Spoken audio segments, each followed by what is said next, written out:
ఇవాళ చట్టసభల్లో మహిళలకు 33% రిజర్వేషన్ కల్పించేదాకా మహిళల కోసం ఆలోచన చేస్తున్నటువంటి ప్రభుత్వం ఏదన్నా ఉన్నది అనంటే అది నరేంద్ర మోడీ గారి ప్రభుత్వం.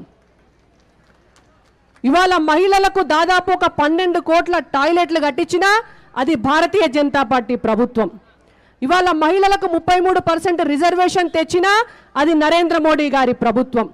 ఇవాళ ఎన్నడూ చరిత్రలో లేనట్టుగా ఒక పూర్తి స్థాయి డిఫెన్స్ మినిస్టర్ను మహిళను చేసినా అది నరేంద్ర మోడీ గారి ప్రభుత్వం.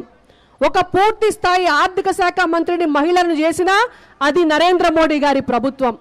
ఒక పూర్తి స్థాయి విదేశీ వ్యవహారాల శాఖ మంత్రిని మహిళను చేసినా అది నరేంద్ర మోడీ గారి ప్రభుత్వం. ఒక 8 మంది మహిళలను గవర్నర్లుగా ఈ భారతదేశంలో గౌరవప్రదమైనటువంటి సీట్ల కూర్చోబెట్టినా అది నరేంద్ర మోడీ గారి ప్రభుత్వం. ఒక 12 మంది మహిళలను కేంద్ర మంత్రులుగా